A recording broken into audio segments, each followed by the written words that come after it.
오늘은 죽음의 무덤을 끌어안다라는 제목으로 함께 말씀을 나누겠습니다. 오늘 새벽에 나눈 것처럼 예수님 마지막으로 엘리 엘리 라마 사박다니, 나의 하나님 나의 하나님 어찌하여 나를 버리셨나이까 큰 소리를 지르시며 운명하셨습니다. 조금의 죄도 없으신 완전 무결하신 하나님의 아들 예수 그리스도께서 죽으셨습니다. 그러나 여러분, 죽음은 하나님께 어울리지 않지 않습니까? 제가 처음 복음을 받아들일 때 도저히 이해되지 않았던 것이 있었습니다. 하나님의 은혜로 예수님께서 하나님의 아들이심을 깨달았어요.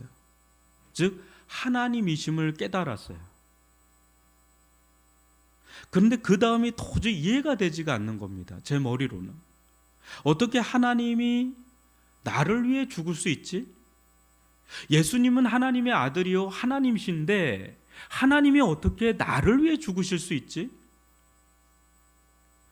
죽으실 수 있는 분이 어떻게 하나님일 수 있지? 하나님과 죽음이 저는 매칭이 안 됐던 거죠.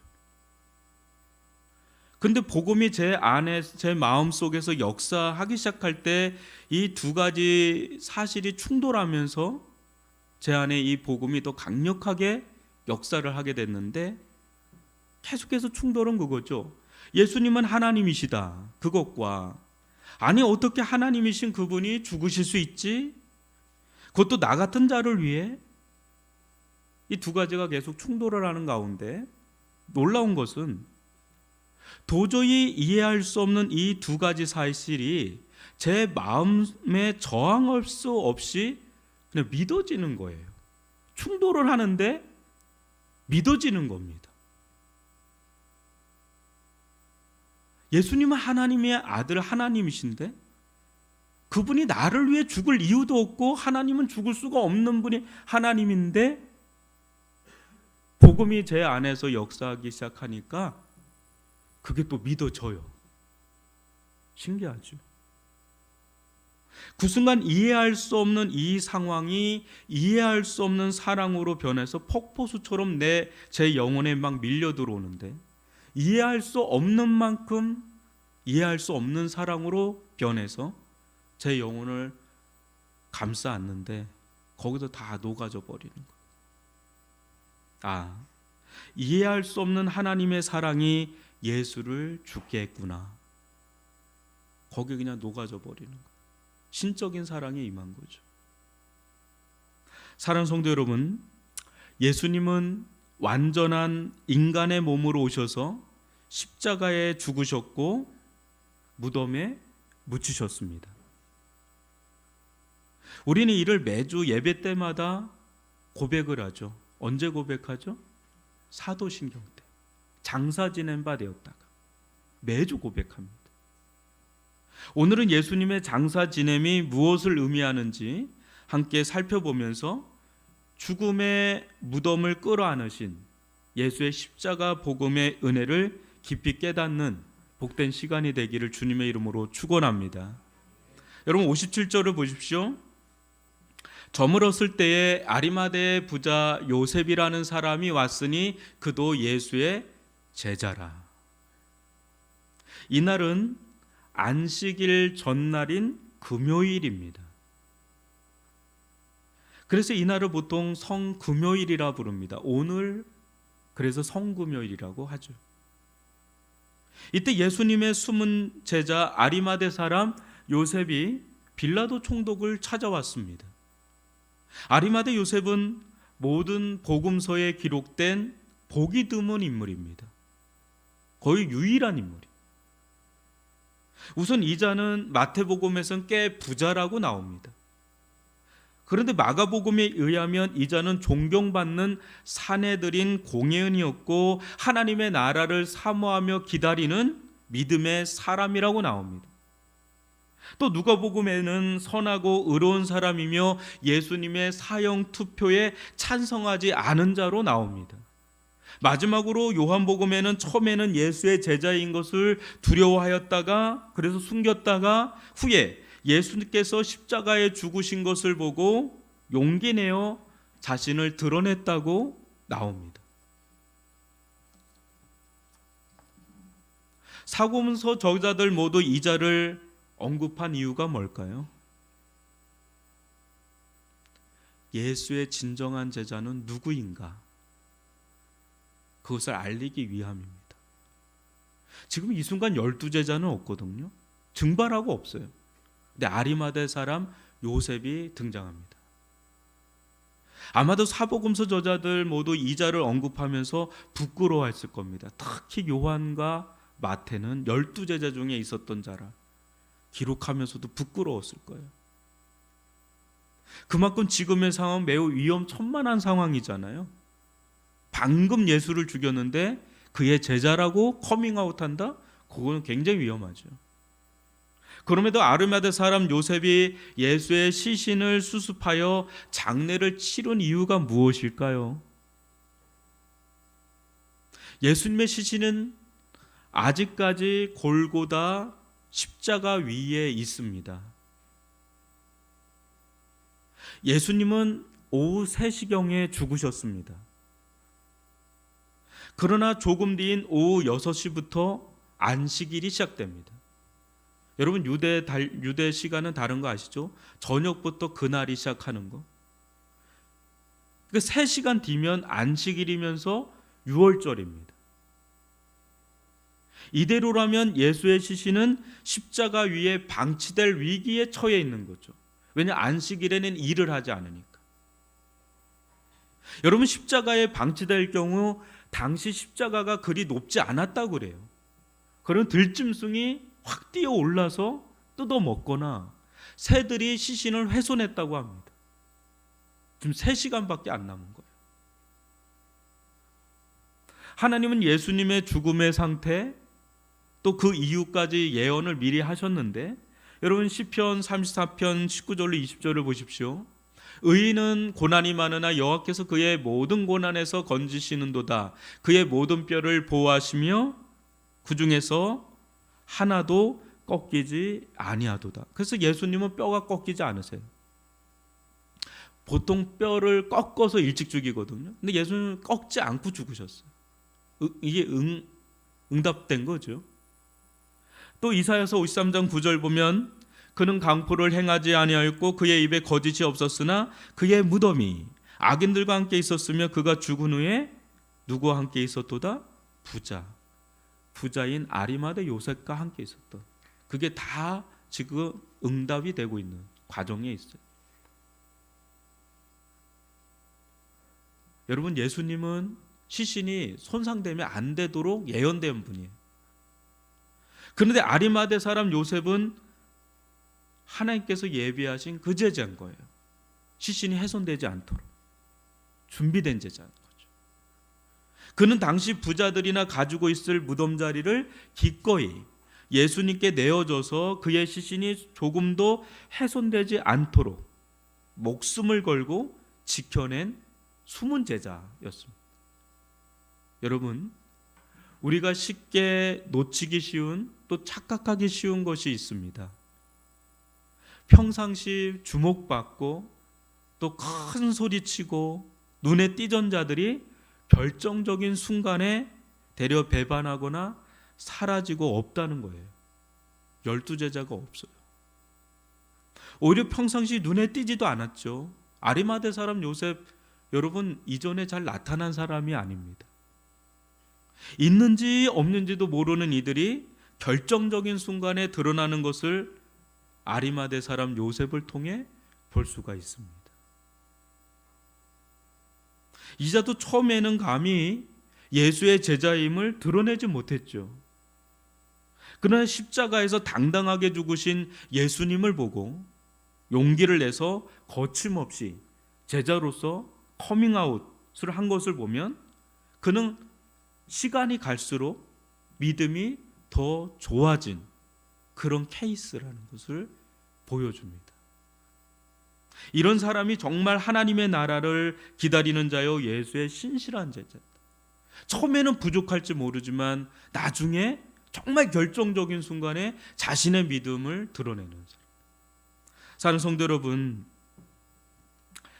저나 여러분 모두 지금은 부족하고 또 연약할 수 있습니다. 눈에 띄지도 않고 별 영향력을 끼치지도 못할 수도 있습니다. 그러나 그 마음에 예수님을 사랑하고 하나님의 나라를 간절히 기다리면서 하나님의 말씀을 마음으로 듣고 영으로 듣는다면 점점 더 믿음이 강한 사람, 결정적인 순간에 도망치지 않고 믿음의 진가를 발휘하는 사람, 하나님께서 기이하게 쓰임받는 사람들로 세워질 줄 믿습니다. 하나님께서 이 시대에도 그런 교회, 그런 성도들을 준비시키시고 또 찾으시는 줄 믿습니다. 여러분, 갈수록 예수의 명품 제자들이 되시기를 주님의 이름으로 축원합니다. 이 아리마대 사람 요셉과 같은 사람, 그런 사람들이 되시기를 바랍니다. 여러분, 58절로 61절을 교독으로 또 읽어볼까요? 빌라도에게 가서 예수의 시체를 달라 하니 이에 빌라도가 내주라 명하거늘 요셉이 시체를 가져다가 깨끗한 세마포로 싸서 바위 속에 판 자기 새 무덤에 넣어두고 큰 돌을 굴려 무덤 문에 놓고 가니 거기 막달라 마리아와 다른 마리아가 무덤을 향하여 앉았더라. 여러분, 안식일이 시작되기 이 두세 시간 전에 예수의 장례를 다 치료하는 상황을 한번 상상해 보십시오. 보통 우리 2박 3일에 걸쳐서 장례를 치르는데 이 3시간 만에 장례 다 치러야 됩니다. 얼마나 바쁘게 아리마대 사람 요셉이 움직였을지 한번 상상해 보십시오. 우선 만신창이가 될 대로 되신 예수님을 수습해야 됩니다. 그 몸 그대로 무덤까지 운송해야 됩니다. 창에 찔린 옆구리와 또 손목과 발등에선 끊임없이 피와 물과 또 내장의 이물질들이 흘러내렸을 것이 분명합니다. 그러나 몸은 너무 가벼웠을 겁니다. 온몸에 피와 물이 다 빠졌으니까. 그러나 가슴은 미어질 대로 미어졌을 겁니다. 내가 알던 예수님, 몇 시간 전만 해도 봤던 그분이 이런 모습인가. 무덤으로 옮기고 난 뒤가 중요하죠. 때마침 니고데모가 모략과 침향을 가지고 온 터라 함께 깨끗이 닦고 간신히 세마포로 덮었을 때 만감이 교체했을 겁니다. 막달라 마리아와 다른 마리아도 함께 거들며 얼마나 진땀을 흘렸을까 생각해 보십시오. 여러분, 다시 한번 이들은 모두 제자 그룹 중에 변두리에 있던 자들이잖아요. 다 여자들도 니고데모도 아리마대 사람 요셉도. 그러나 이 자들이 결정적으로 예수님의 장례를 치릅니다. 여러분, 장례식을 가면 누가 제일 중요하죠? 상주가 중요하죠. 누가 상주냐고. 어떤 이는 자녀임에도 장례식에 참여하지 못하는 일을 봤습니다. 지금 12제자들이 그런 심정이에요. 예수님의 장례식도 참여하지 못하고 있잖아요. 얼마나 마음이 아파요. 얼마나 마음이 무거워요. 근데 그 자리에 이 아리마대 사람 요셉, 니고데모, 여자 둘이, 막달라 마리아, 창녀였던 자 아닙니까? 그 자들이 예수님의 장례를 급박하게 치르는 거예요. 지금도 이 시대에도 숨은 제자들이 곳곳에 있습니다. 이들은 자신을 들레지는 않지만 묵묵히 제자된 삶을 살아갑니다. 이 자들이 있기에 세상은 소망이 있고 역사는 이어집니다. 저는 아무쪼록 우리 성도님들이 어느 곳에서나 변함없이 신실한 믿음의 사람, 예수의 제자된 삶을 사시기를 주님의 이름으로 축원합니다.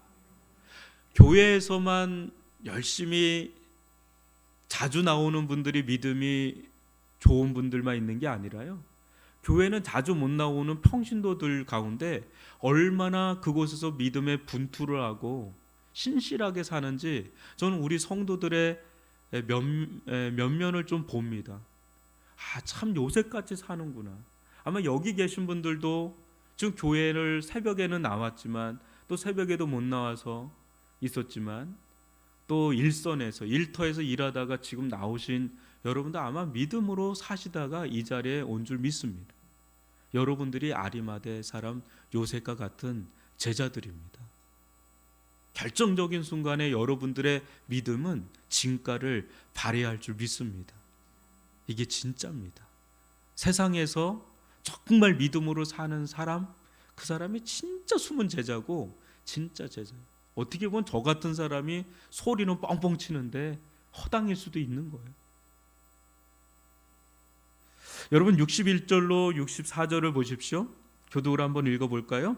그 이튿날은 준비일 다음 날이라 대제장들과 바리새인들이 함께 빌라도에게 모여 이르되 주여, 저 속이던 자가 살아있을 때에 말하되 내가 사흘 후에 다시 살아나리라 한 것을 우리가 기억하노니 그러므로 명령하여 그 무덤을 사흘까지 굳게 지키게 하소서. 그의 제자들이 와서 시체를 도둑질하여 가고 백성에게 말하되 그가 죽은 자 가운데서 살아났다 하면 후에 속임이 전보다 더 클까 하나이다 하니. 여러분 당시 종교 지도자들인 이 대제장들과 이 바리새인들이 A부터 Z까지요 얼마나 철저했는지 보십시오. 이들은 예수를 죽이는데 성공했죠. 그뿐 아니라 평소 그가 말씀하시던 부활의 여지도 아예 싹을 잘라내고자 아주 철저하게 차단합니다.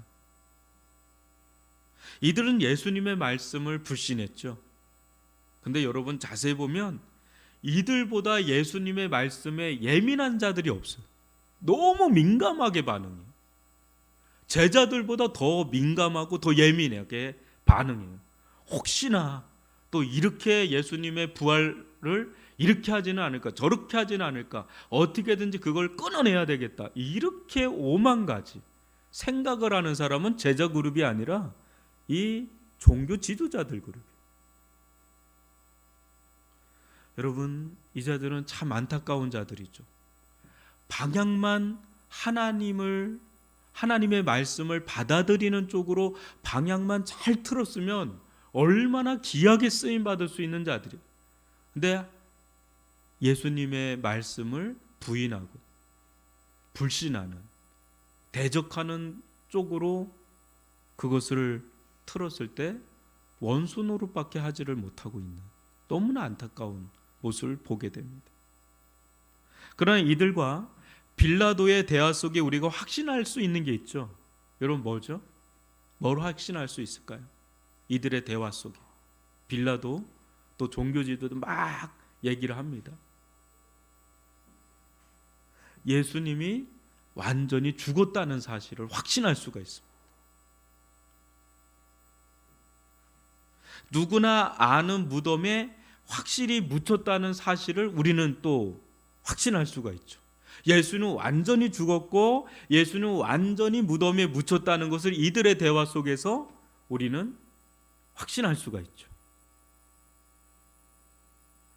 여러분 이 사실이 중요한 이유가 뭘까요? 예수님이 죽으셨고 예수님이 무덤에 묻혔다는 것, 그것이 사도신경에 왜 계속 장사 지낸 바 되었다가를 계속해서 우리가 고백을 하게 되는 그 이유가 뭘까요? 왜 그게 중요할까요?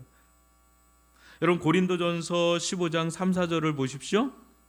내가 받은 것을 먼저 너에게 전하였노니 이는 성경대로 그리스도께서 우리를 위하여 죽으시고 장사 지낸 바 되셨다가 성경대로 사흘 만에 다시 살아나사.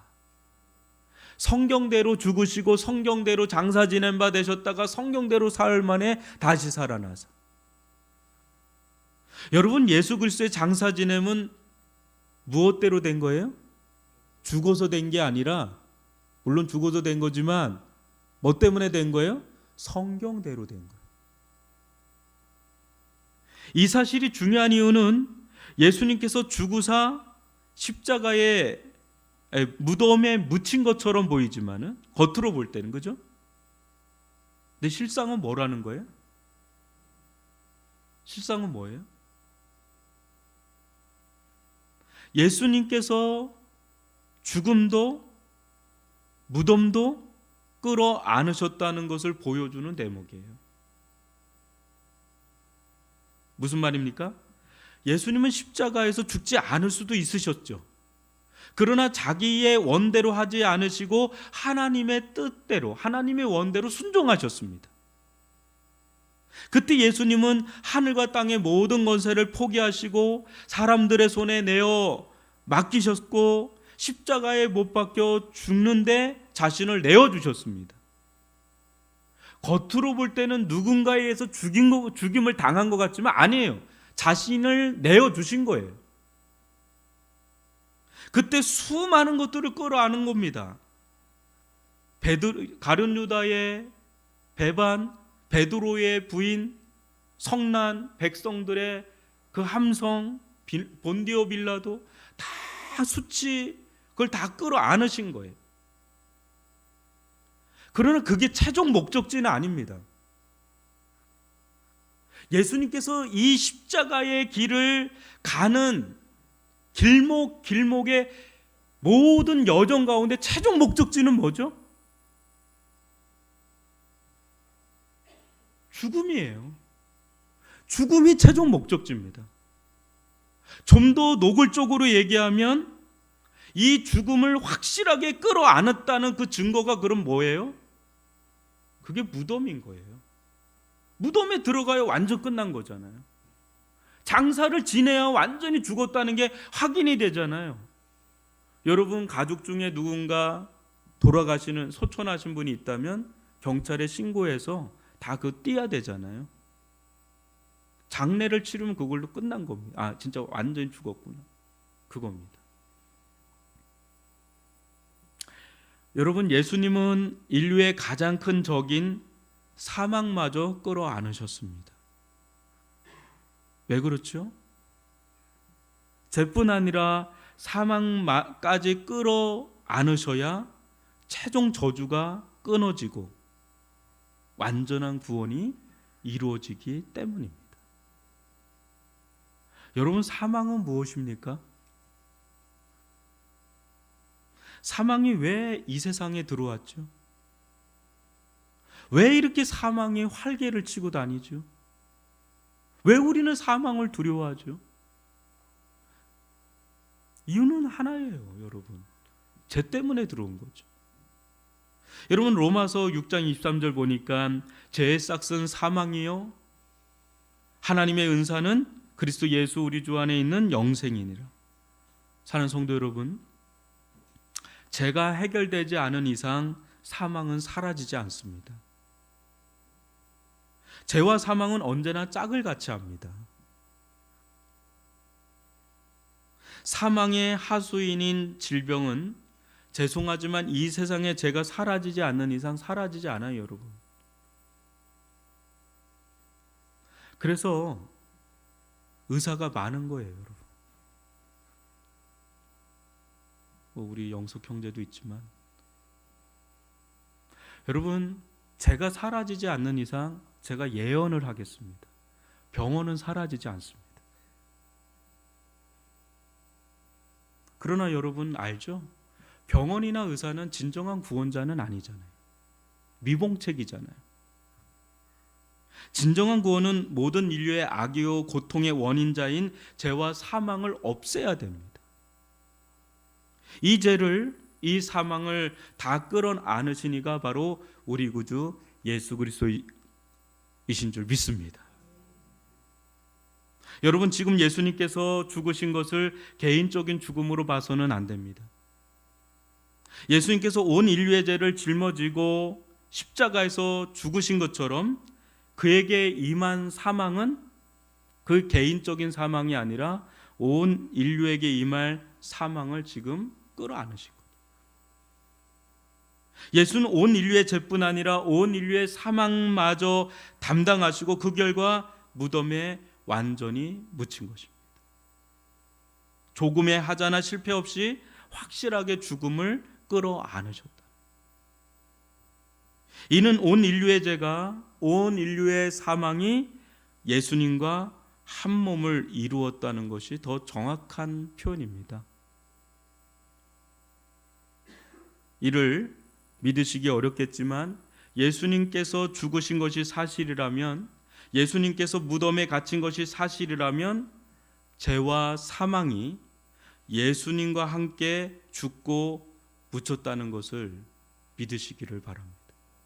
예수님과 함께 죄도 죽고 예수님과 함께 사망도 무덤에 묻혔다는 것을 믿으셔야 돼. 그냥 하나가 돼서 들어간 거기 때문에. 만약 그렇지 않다면 예수님은 지금 무엇을 하고 계시는 것이고 하나님은 지금 무엇을 하고 계시는 것일까요? 여러분, 히브리서 2장 14절로 16절을 교독으로 읽어보죠. 자녀들은 혈과 육에 속하였음에 그도 또한 같은 모양으로 혈과 육을 함께 지니심은 죽음을 통하여 죽음의 세력을 잡은 자 곧 마귀를 멸하시며 또 죽기를 무서함으로 한평생 매어 종로로 타는 모든 자들을 놓아주려 하심이니 이는 확실히 천사들을 붙들어 주려 하심이 아니요 오직 아브라함의 자손을 붙들어 주려 하심이라. 예수님은 죽음을 끌어안으심으로 우리를 죽음으로부터 자유케 하시고 또 우리를 사로잡았던 마귀까지 멸하셨습니다. 이제 더 이상 그리스도 예수 안에 있는 자들에게는 죽음도 마귀도 역사할 수 없습니다. 손댈 수가 없습니다. 결정적인 지배력을 상실했고 잃어버렸습니다. 여러분, 오히려 대반전의 역사가 일어났죠. 로마서 6장 4절과 5절 또 8절과 9절인데요. 이것도 한번 교독으로 읽어보죠.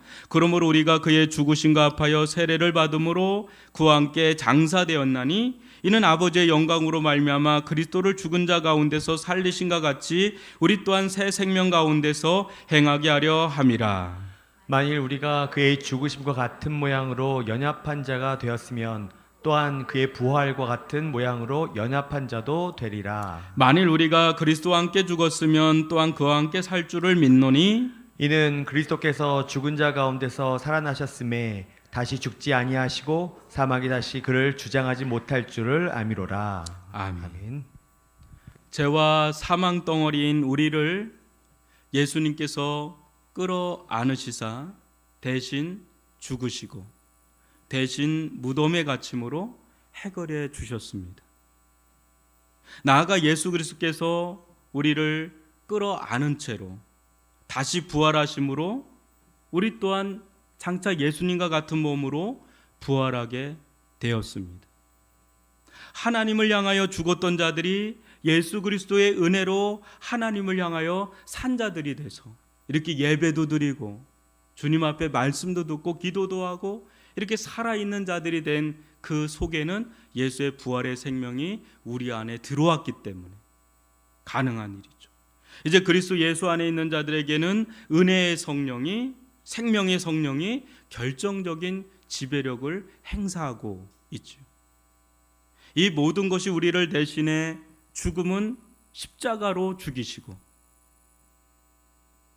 부활하신 그 놀라운 생명은 우리에게 주시는 예수 그리스도의 그 놀라운 은혜 때문에 이 일이 이루어졌다는 것. 우리의 죄도 주님께서 십자가에서 죽이시고 우리의 사망도 주님이 끌어안으셔서 무덤에 묻어두시고 부활하신 자신의 그 생명을 우리에게 주심으로 하나님을 향하여 이제는 산 자로 우리를 구원하시고 새 생명 주시고 우리를 일으켜 주신 주님을 높이 찬양합니다. 이것이 십자가의 복음이고 이것이 부활의 복음입니다. 이 예수 그리스도를 굳게 믿으시길 바랍니다. 예수 그리스도의 십자가 부활의 복음을 굳게 믿으시기를 바랍니다. 이 복음만이 우리를 살리는 유일한 길이 되는 줄 믿습니다. 예수님께서 우리 이 세상 가운데 있는 모든 저주의 끝인 이 죽음을 다 끌어안고 무덤으로 갖고 감으로 말미암아서 우리가 그 속에서 다시 일어나게 됐다는 것을 주님의 이 무덤에서 장사 지낸 이 속에서 우리는 복음을 발견하게 되는 것이죠. 여러분, 우리 지금까지 그 유다를 통한 배반의 입맞춤을 끌어안으시고 또 성난 군중의 그 사형 선고와 같은 함성을 또 끌어안으시고 수치심을 끌어안으시고 십자가를 끌어안으시고 하늘과 땅의 모든 진노를 끌어안으시고 마지막은 무덤까지 죽음까지 끌어안으신 모든 이 세상의 저주스럽고 모든 이 세상의 정말 말할 수 없는 악과 고통을 다 끌어안으신 이 예수님, 그분과 함께 우리는 죽었고 또 그분과 함께 우리는 살 줄 믿습니다. 이 복음 안에 깊이 뿌리를 내리는 그런 믿음의 신실한 제자들 되시기를 주님의 이름으로 축원합니다.